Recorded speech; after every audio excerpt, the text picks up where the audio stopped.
Beautiful. We are now officially live. Hello, everybody.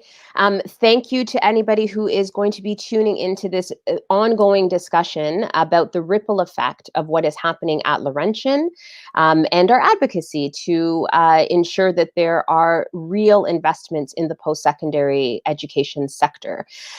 For those that have been watching, I have been spending this week talking to various groups that are part of our post-secondary education sector family, or FamJam, as I like to call them. And we have been talking about what the ripple effect is of seeing the lack of investment, care, and support for Laurentian out in Sudbury, and what is happening for us here in Waterloo region. We started the week off speaking to faculty association members locally. We've spoken to students, parents, we've spoken to staff, contract staff, grad students. And this time, today, I am bringing together a group of, I hope you're all going to be my best friends after this conversation, that are going to be talking about precarious programming in institutions. And let me backtrack to tell you why we're doing this. We're doing this because what we have seen happening at Laurentian is that when the minister, for instance, decided not to provide the investment that was needed to save Laurentian, we had a sense on the ground about which programs we were going to lose. We had a sense that the Indigenous Studies program would be in peril. We had a sense that any of like the Women and Gender Studies programs, the midwifery program, the Francophone programs, these programs that were unique to the population and to our province and to our country would likely be the first to go. But that fear about certain programming has been one that I think a lot of us know about or anticipate when we walk into the sector. And so for that reason, I have brought some new people to the table to have a bit of a discussion about the ripple effect on that front. So joining me today, I have Susan Cadell, who is a social work researcher and professor in the School of Social Work at Renison University College at the University of Waterloo. Say hi, Susan. Yay! We have Lee Willingham, who I call Mr. Willingham. And yes, Mr. Willingham, for those that don't know this already, was my high school music teacher. Right? Scarborough's representing. That's how old I am. But my friends call me Lee, Dr. Lindo. My friends call me Lee. Mr. Willingham was wondering what I was actually going to refer to him as, and I can't help it because I'm from Scarborough and my mommy is Jamaican, and he will forever be Mr. Willingham, or else I will be in trouble. So Mr. Willingham is a professor in the Faculty of Music at Wilfrid Laurier University, and he coordinates the graduate program in community music, as well as the music education program. And directs the Laurier Center for Music in the Community. So Mr. Willingham has already said hi. We've got Laurie Campbell that is with us, the director of the Waterloo Indigenous Student Center. And Laurie, what is the name of the new post that you're going to? Associate Vice President, Indigenous Engagement at the University of Regina, starting June 1st. Oh my goodness, congratulations on that. And I'm going to miss you terribly. So thank you so much for taking time out of a busy schedule to start a new part of your career, but to spend time with us here, still advocating for folks in town. And we've got Honor. Honor, how do you pronounce your last name? I don't want to mess it up. Thanks. Brabazon. Brabazon. You're like me. I go by Laura May, Linda McLindo, whatever. But thank you, Honor, for being here. Honor is an assistant professor in the Department of Sociology and Legal Studies at St. Jerome's University at the University of Waterloo. And Marcia Oliver. Is it Marcia or Marcia? It is Marcia, isn't it? It's Marcia, that's right. Marcia, yes. Marcia Oliver is with us as well at Wilfrid Laurier University, part of the Faculty Association Executive, as well as an associate professor, Law and Society, graduate faculty, Social Justice and Community Engagement at our Brantford campus. So I have like a stellar team of folks that are with us to have this conversation. And here's where I would like us to start, which is where I've started with every other group that we've had these convos with. in the last couple of weeks, I have started to receive in my office, because I'm the critic for colleges and universities, notes from people asking for the Minister of Colleges and Universities to resign. And the catalyst for that call was the lack of investment at Laurentian. People have been very clear that what they have seen happening at Laurentian was an opportunity for the minister to step in and actually make a change, to invest in our sector, to sort of get us on the right path to understand the importance of post-secondary. And as a result, people have said, you know, you can't carry on in this capacity as the minister if you're not willing to invest or even understand the value of the sector. My concern is that calling for somebody's resignation without being clear about what it is that we need to see in a minister could potentially just get us somebody else doing the exact same thing. And so I want us to take a step back and first think about what the ripple effect is that we are seeing, hearing about, or feeling as we watch what is happening at Laurentian, because there's ongoing advocacy. Like, we are still fighting to save Laurentian. That fight is not over. But I'm wondering within your circles, what is it that you're hearing? So let's start with Honor. Thanks, Laura May. I am hearing a lot of anger, really, from faculty that this has happened at Laurentian. I think people are very, very upset that this has been allowed to happen on so many levels. The specific programs that have been cut and on its own is a huge concern. The way those decisions were made, the entire process has been very different from the way that we normally make decisions at universities. We have what's called collegial governance, which means that faculty, the people who know about education and research, are involved in making decisions that have to do with academic matters. And there are all kinds of processes in universities for what happens if there is financial difficulty, and those processes weren't followed. And those processes are designed to ensure that the integrity of the university's core mission of research and education is maintained if there are financial troubles. And instead, what happened at Laurentian is that this CCAA creditors process was initiated that circumvented those collegial governance processes and collective agreements as well that the university itself had negotiated with faculty and staff, and that's a very dangerous thing for a university. And I think everyone watching that is very concerned because that collegial governance setup, those mechanisms are incredibly sacred to the functioning of the university. So there's that. There's also a lot of anger about the firing of tenured faculty.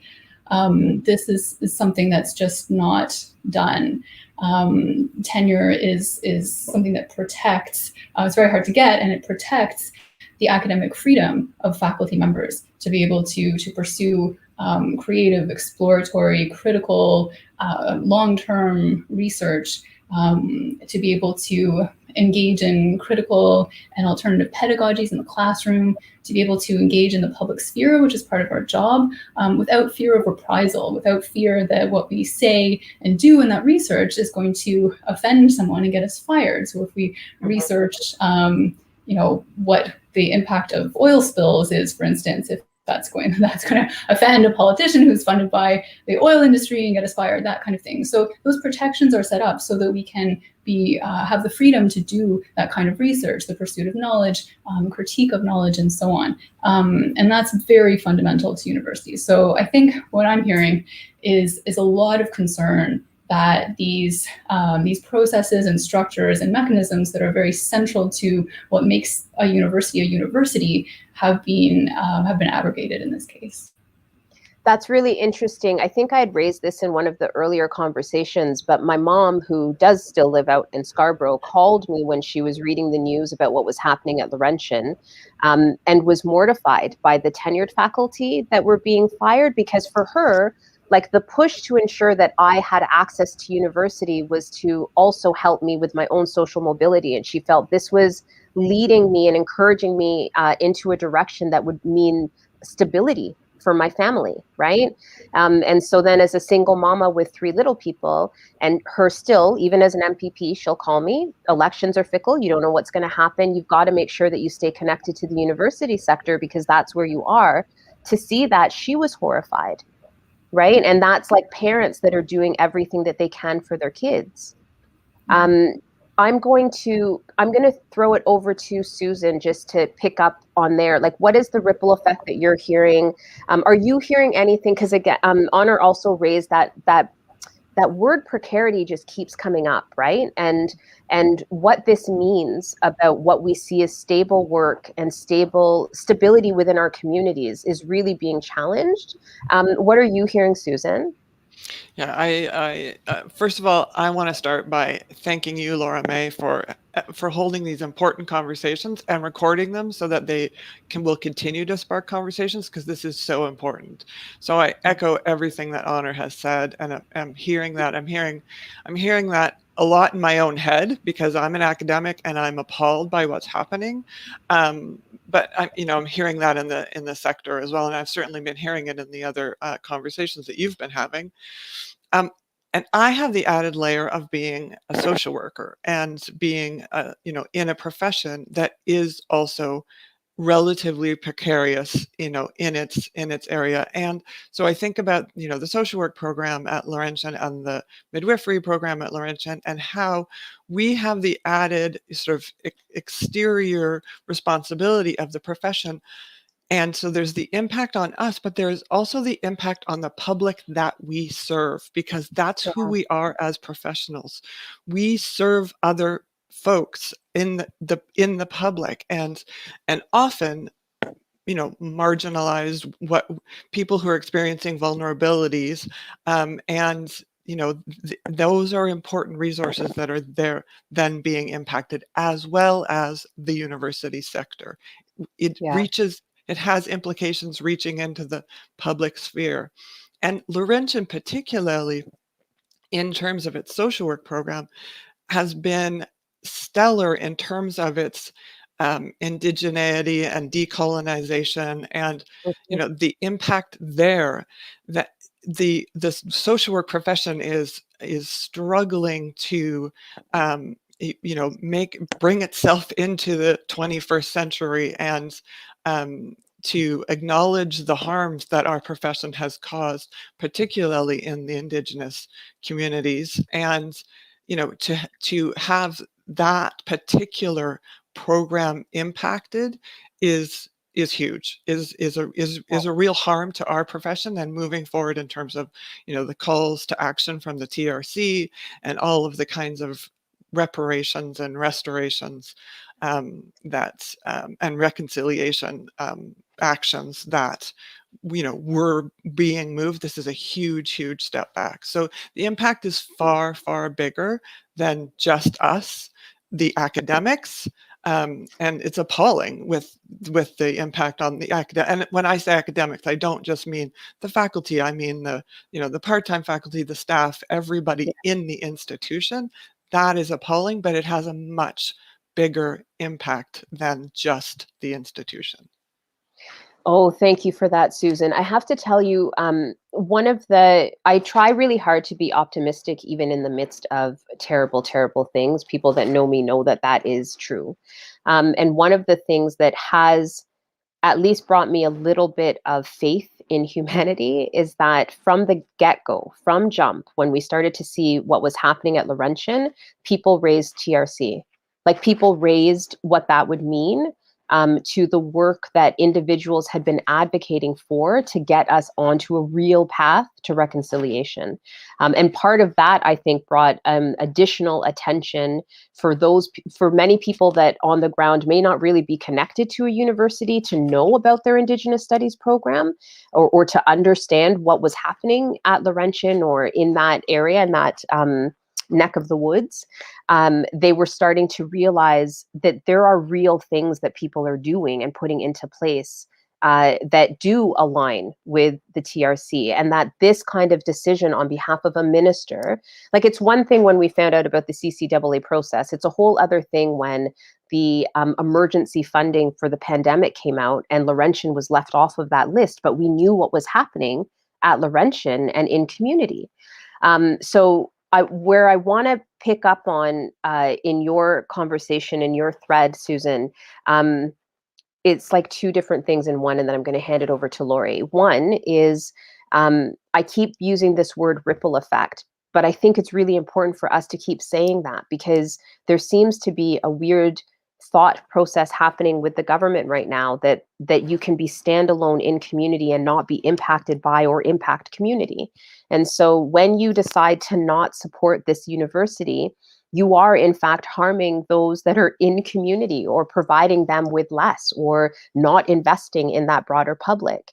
And from a mental health perspective, I have to tell you, I have not had so many conversations where I am sitting with people crying. Like, people are mortified. Students, workers in the community, parents, academics in the institution, like, they don't know where to go next. And so I do want to talk about the intricate link between the communities that universities and colleges serve, and the programming that's happening. So I'm going to throw it over to you, Lori. What is it that you're hearing on the ground? Thanks, Laura May. You know, a lot of the things that other folks have said, but you're right. I mean, there is this additional deeper layer that relates to Indigenous peoples, you know, here in what's currently known as Canada. So, I mean, obviously, historically, you know, our history as education has been weaponized against us, right, to inflict cultural genocide, and then also playing a role in our actual physical genocide. And, you know, so unilaterally sort of dismantling, you know, such a deeply rooted, like, this is one of the longest standing Indigenous studies programs that exists in Canada. And you know, and in light of the TRC and the responsibility for post-secondary education to take a leadership role in correcting and providing a platform to correct some of the wrongs that have been done, whether it's through the Indigenous Studies program, through the social work program, through the midwifery program, through all of these programs, has deep impact on Indigenous peoples, and not just Indigenous peoples. I mean, the programs that were there and the impact they had in Laurentian, for the Indigenous folks that took them, also, like, it also built and educated strong allies alongside us within those programs, right? And so it's like this dismantling of something that has been really strong and helped build strong Indigenous peoples and communities, and so there was zero consideration for the responsibility around reconciliation, which is supposed to be, you know, a key priority nationally. But the fact that throughout the whole conversation from the province, like, there's been like there was no attention paid to that. There was no attention to detail. And, you know, Indigenous peoples, we need to be at decision-making tables, all decision-making tables that are affecting, you know, us. And, you know, we've been marginalized for far too long from these tables. We were when we talk about tenure and scholarship, I mean, as Indigenous peoples, you know, we're one of the last to, like, even be allowed into the institution. And even then, to do so, we lost our status in order to do that. And so what we have with the Indigenous scholars is we have, you know, the bulk are junior scholars, are sessional scholars, and we're the first, you know, to get cut out of those things. And I can tell you, across, you know, indigenous country here, you know, there's Indigenous folks are rallying educators to frontline grassroots folk, and talking about how important it is that we also have, you know, First Nations control over First Nations education, because we can't trust these other systems. So lots of different things.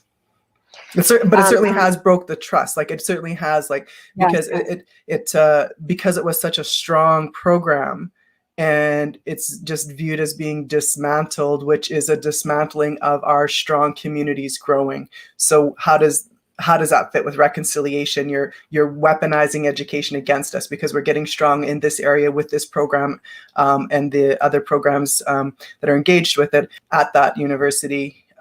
You're dispersing us, having to make us disperse elsewhere. Thank you for that, Lori. It's interesting that you raise that, the idea of the broken trust, because I am hearing that as well on so many different levels. And I often think about our role when we're in leadership positions and how we can make use of our positions of leadership to try and maintain and rebuild trust and build relationships, etc. And so even in this situation, I jotted down a quick note because it didn't occur to me until I was listening to you. Even in this situation where the CCAA process is mounted and we don't actually know yet the involvement of the government in the decision about that process being used. This is still, we're trying to figure out how much involvement they had. But one way to try and maintain the trust, or at least recognize that trust is being broken or has been broken, would be to talk about reconciliation from your vantage point as a minister. Like, that should have been central in what you did. And I don't think that I've actually heard anything from the minister about reconciliation. I don't think I have heard anything about the particular impact of dismantling that program. But what I have heard are the number of colleagues that I have that I didn't know were connected to Laurentian. Like, I'm now talking to people that are saying, I was a graduate and I took this Indigenous Studies program, or I took courses there. And then all of a sudden for me, I'm like, oh, well, no wonder the way you approach certain things is so different, right? Because that's embedded, it's the root of your academic career. And so that ripple effect is also, I'm totally with you about what that does, right? The other thing Laurentian did very intentionally, though, is it did incorporate indigeneity throughout many of the programs, like very specifically, probably one of the leading universities in that, right? So it's not just the Indigenous studies that got caught, it is the social work and the other programs that, so, you know, your colleagues that are not Indigenous coming out of these other programs too had all of that, were able to bring that out into the world and do good with it. That's like, it's just dismantled, right? And that's something that we say that we're fighting for in post-secondary. Like, so when you think of an institution that's been having any kinds of issues around equity work, people will say, well, let's mount a program dedicated to this. So we'll have a Black Studies program or an Indigenous Studies program, and the ripple inside the institution will be, because those students will attend other classes and their starting point will be different. So as soon as you start to dismantle, like it, anyway, I have so many feels. But I'm going to throw it over to Mr. Willingham to jump in and talk to me about the same thing. What are you hearing from your vantage point? What is that ripple effect, and where are the concerns that people have? Thank you, Laura May. And I have to say that your skill as an advocate and an activist in our community is in no small part due to the wonderful public music education you might have received after I left your high school. But I have friends in the Laurentian Music Department, and the news feed, at the top of my news feed today was that story, which says, latest sad note at Laurentian, Northern Ontario University cuts its music program. And it's the only four-year music program in a Northern Ontario university, and it's been being built as a model for many of us in the southern parts of Canada as an Indigenous aware program, where so much of our music programs are Eurocentric, classically based music that really we are facing now as a systemic racist curriculum, and we're facing it as a legacy of white supremacy, really, or white privilege. So this is the dismantling of that program is a huge loss to all of us that are seeking this conversation of renewal of curriculum and decolonizing our curriculum. We know that there's an economic ripple effect as well. We know that universities bring money. They bring students who spend money. They they generate jobs, but one of the huge losses that I see is the cultural contribution that this Faculty of Music brought to the Sudbury region. I've been up there several times as a external examiner or a peer reviewer or a festival adjudicator. The footprint of music, that music program in the city, is huge. And the loss will be the loss to the symphony orchestra, to the jazz festival, to a lot of the faith-based communities that use students as musicians, and on it goes. And I think that the issue probably for me is when a government looks at an education as a commodity. So when you commodify education, and your commodity from a business model has to generate revenue. If it's costing you revenue, then it's in danger. And I think this is a prime example of how the economic energies and forces that politicize things like education have resulted in this casualty. I also have to say that our number one concern is our students. In every program, our students are our charge. They're the reason we're there. The students in this 4-year program now are being dispersed. I'm going to use Lori's term because it works here as well. They're being dispersed elsewhere in the middle of a degree program. There is some kind of a casual agreement now with Carleton University, but what if Carleton University doesn't offer what this student has already begun to major in, whether it's a form of composition or education, or in my area, community music work, which is involved in activism and enhancing the health and wellness of a community? What if the universities aren't able to accommodate these students that are being forced to move? So these are concerns I have, huge concerns. I think there's a public misunderstanding about the role of university as kind of a job factory. Yeah. And we've got to get beyond the job factory thing and think about how a university is a place where culture is incubated and developed. And I don't mean fine arts culture or a specific ethnic culture, but I mean the general idea of who we are and who we're becoming. And I think that's a huge loss when a community loses that container for this incubation and development of being citizens. So I've got lots more to say too, but I'll stop. No, thank you so much for that. And I'm going to go back to where you started, because I kind of giggled as you said, the advocacy in your approach to doing this work is likely connected to the music education, but it's not actually a joke. Like it is. Participating in music programs from the time that I was in high school to now has provided me with a different creative way of problem solving. It's provided me with a different entry point to bring people in when I have to talk about things that nobody else wants to talk about. It's allowed me to use a different skill set to do some of the advocacy work in places that never thought they would ever want to talk about this or do it. And in fact, at one point, when I was working at Ryerson and the Diversity Institute, that was part of the research that we were looking at. Like, what is the impact of liberal arts education on people's future career choices and leadership choices? And it is major. It provides you with a whole other set of skills that some of those technical programs just don't provide. So that's one point that I just wanted to reiterate, because it's also come up in other conversations throughout the week. But I also want to acknowledge that when early on in the tenure of this particular government, there was an attack with the student choice initiative thing, right? And it was all the language around it was like, it's all about student choice. It's all about student choice. This is why we're going to put in this program. The irony that you just brought up, Mr. Willingham, about the fact that now we're going to take away the choice from students who chose an institution, not just because of the degree program they were going to take, but also because of the environment, because of the location, because of the people, because of the researchers around them, because of the potential of their career aspirations. Now we're just going to choose for them where they go next. Seems kind of ironic from the government of the people.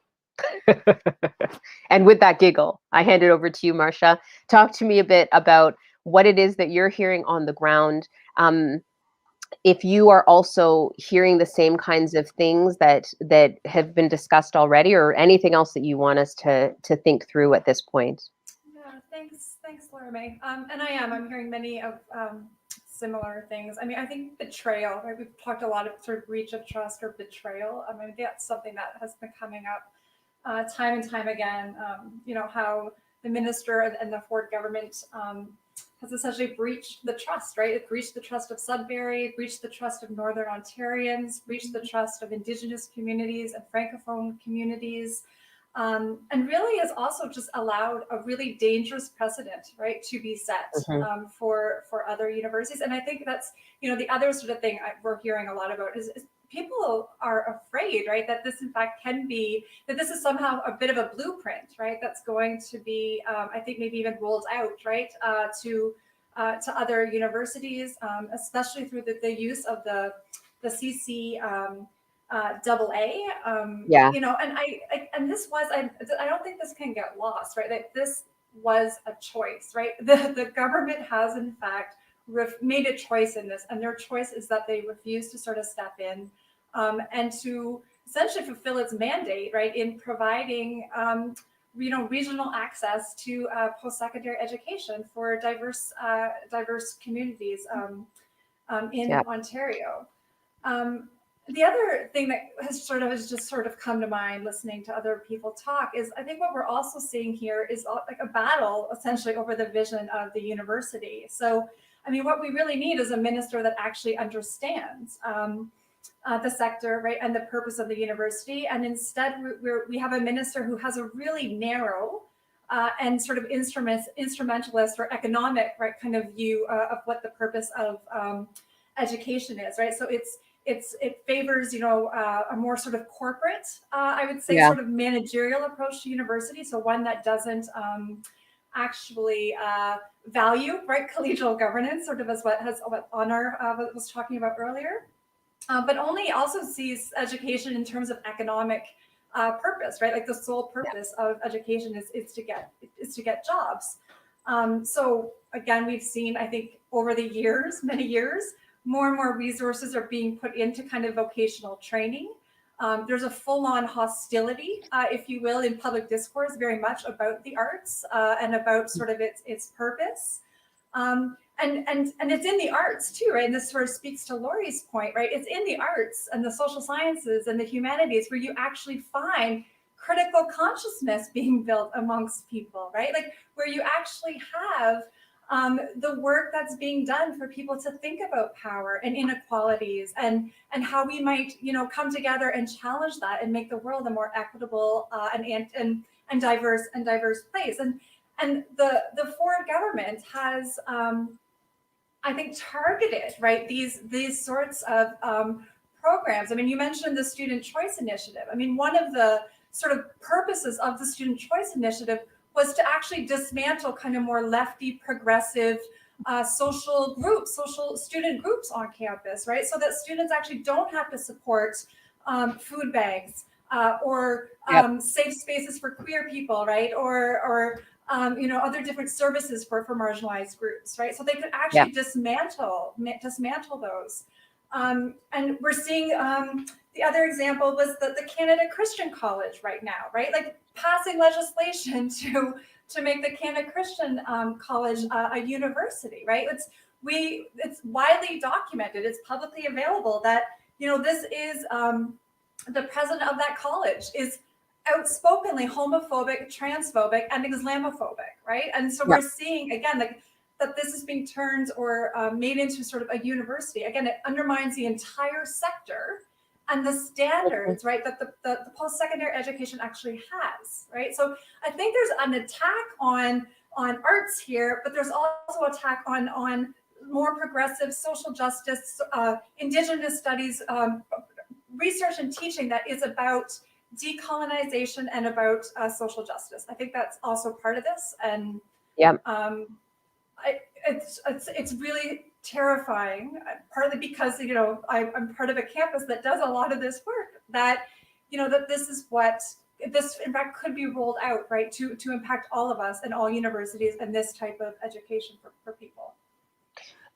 Thank you so much for that, because it not only is it brilliant, but it leads us right into what I think is the hard work that we often don't do. So one of the threads that I wanted to pick up on, you had talked about the mandate and you had talked about the breach of trust, as Laurie had as well. The part that stands out for me, I actually wrote it down, is the battle over a vision of the university. Because I do think that that's what we're seeing. Like, I think Laurentian became the coming together of all of the attacks that we had seen bit by bit by bit by bit leading up to this decision with the CCAA process. And now here we are in this battleground, having to take seriously our thoughts about what is the role. Leading up to even this new government coming in and my election, I know that there were shifts that were happening on the ground in the sector, as we were trying to ensure that post-secondary was accessible to more people. This idea, like, we were already battling internally the idea of the ivory tower, and you had to be rich to access it, and we wanted to make sure that more people could get there. We talked about the importance of understanding even how you can get a job outside. Like, when I was growing up, I could get a job while I was in high school. You can't necessarily do that now. Without a high school certificate, you won't necessarily be lining yourself up for a decent job or decent work or safe work. It's more precarious work that you would have at your accessible to you. So getting folks into a pathway to post-secondary was hugely important. I feel like that attack is there on top of everything, where now less and less people will be able to access post-secondary. And I was hearing that from folks out in Sudbury, many students who said, I chose this university because I cannot or will not leave my community, right? And so now where am I to go? It just means I'm not going to post-secondary. And what does that mean for my community? So what I would like us to do is a little bit of that hard work of bringing positivity into the universe and speaking what we want into being, right?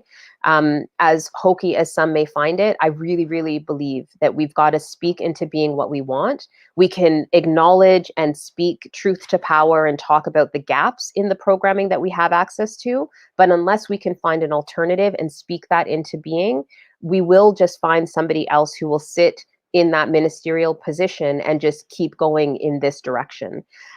So I'm actually going to start with you, Marcia, if you're okay with us starting with your vision. Let's talk about that. What is the vision that you want to see in post-secondary? What do you need to see from the minister? What does the investment in the sector look like? What is it that we need to speak into being? It's a great question, Laura. It's a big question. It's a fun question, Laura May, so thank you. I mean, the first thing that comes to mind, right, is we need large and stable public funding for universities. Like, sort of the first thing. And then we need to work to reverse some of the trends that we've seen in the sector, right, over a number of decades as a result of this chronic underfunding. So I'm thinking here about, like, the massive increase, right, in reliance on contract faculty. I mean, contract faculty are teaching probably at Laurier, it's I think close to 50% of Laurier's courses.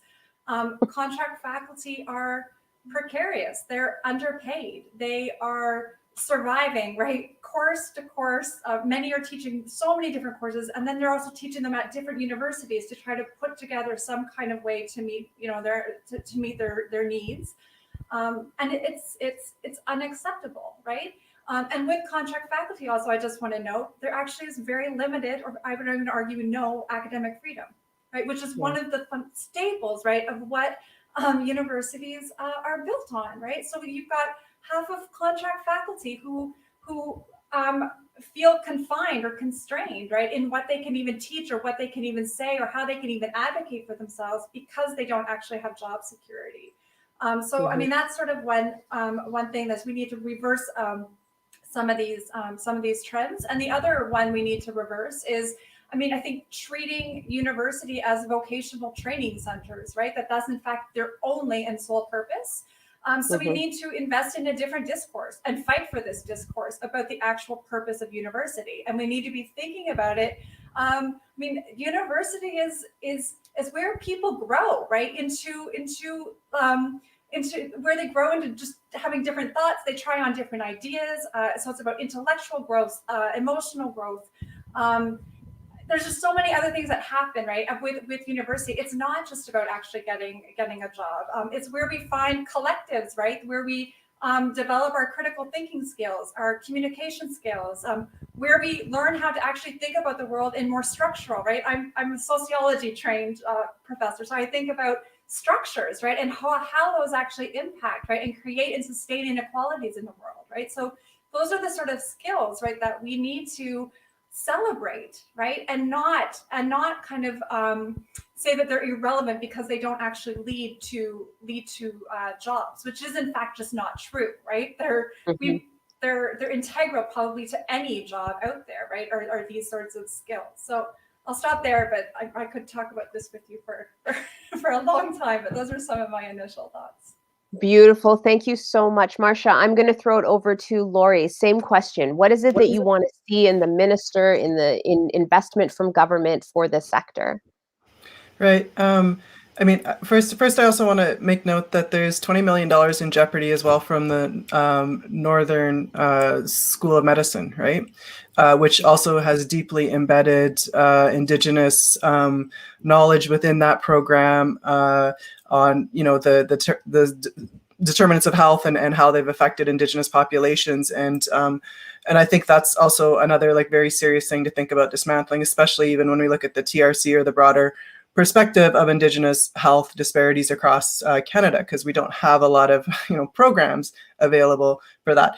But I think in addition to what Marcia said, I mean, we need somebody who actually understands the Indigenous experience in Canada and understands how the systems have and continue to work against us in order to work to correct that. And I mean, obviously somebody who has an understanding of the truth and reconciliation and the calls to action for the post-secondary sector and the impact that can have. I also think about like the number of the Indigenous population within that area is huge. And we know Indigenous peoples, we tend not to go very far, certainly on our first contact with post-secondary, right? Because it has not been a good place for us. And so we don't want to venture too far from our communities because we don't have that trust and our experiences haven't been good and we're so connected to communities. So we need somebody who understands the Indigenous context of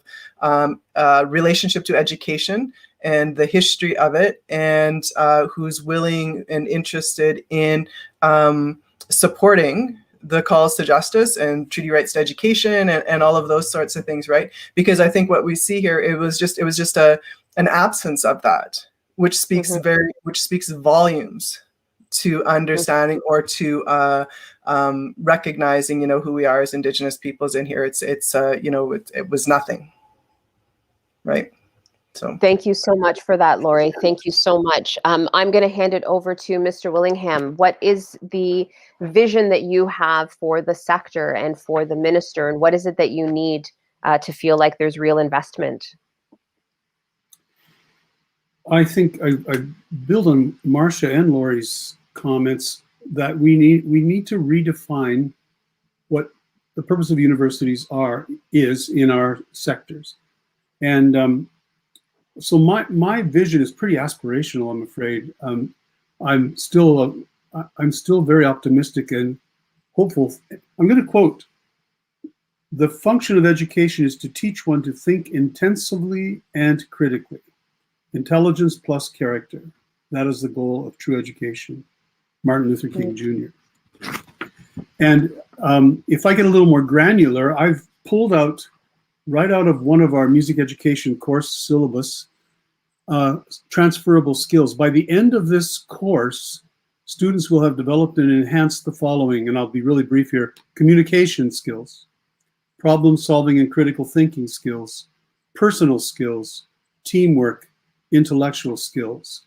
If we go a little higher altitude, I'm going to leave you with Parker J. Palmer's notion.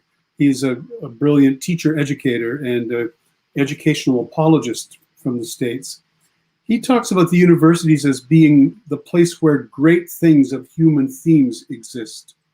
And I think all of our students, if we're facing the social concerns and challenges of today, especially the systemic legacy that universities have delivered us over the years, this grace of great things are the subjects around which humans have always gathered.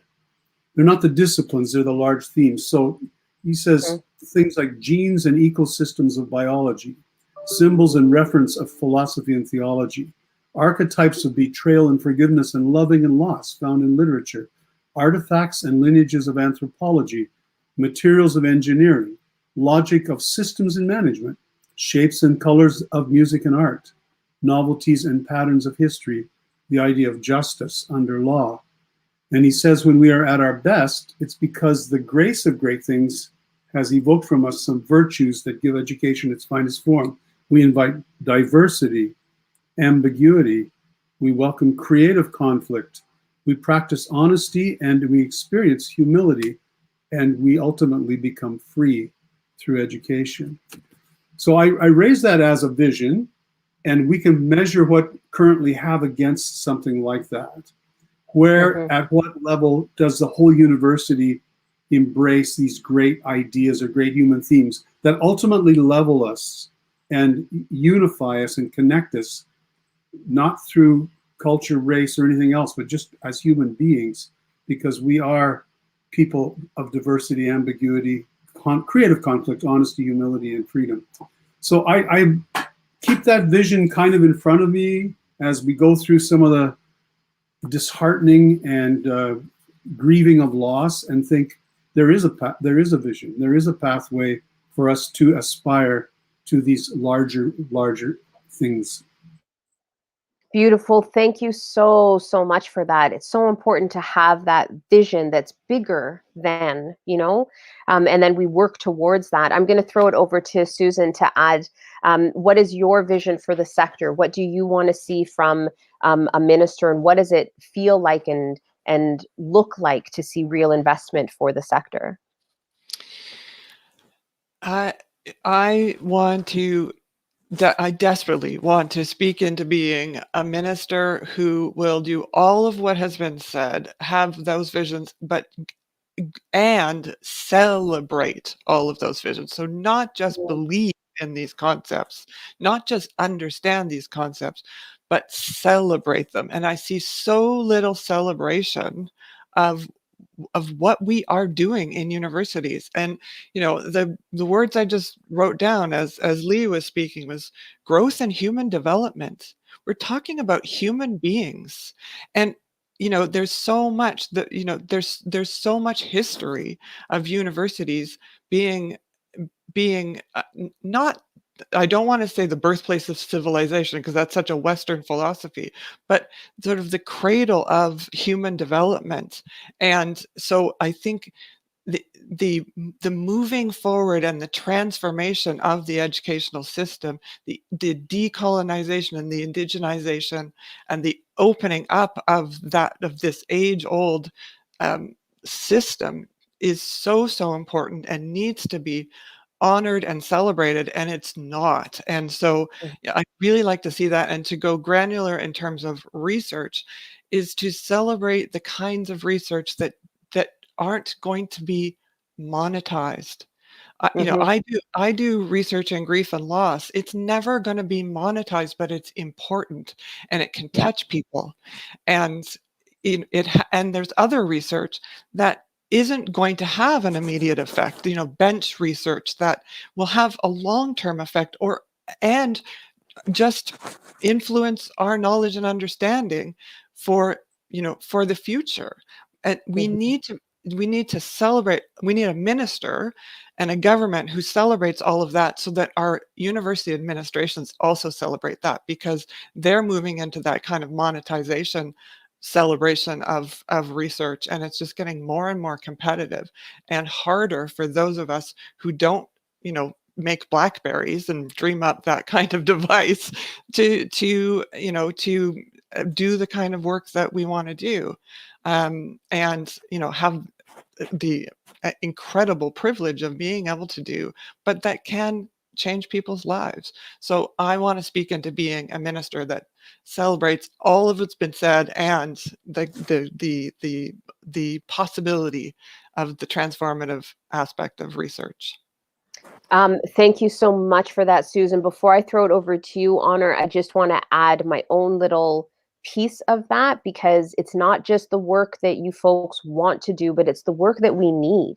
Like, sometimes I think that we forget that these little hubs in all these different areas of the province are doing work that sometimes we don't even realize that we need yet. Like, that's the point of being sort of on that precipice of change and in that space where we're moving the dial, right? And so anyway, I love this sector, so I'm getting uber excited. Over to you, Honor. What is it that you want to speak into being? What do you want to see for the sector? What does investment look like? What do you need from the minister? Over to you.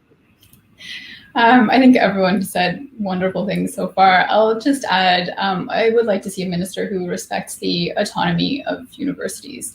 Traditionally, universities as public institutions have had a kind of arm's length relationship from governments, specifically in part to protect that kind of academic freedom, so that our research isn't determined by the whims of whatever government is in power, but that we're actually able to follow our own research, to follow the research and the state of the field where it leads us.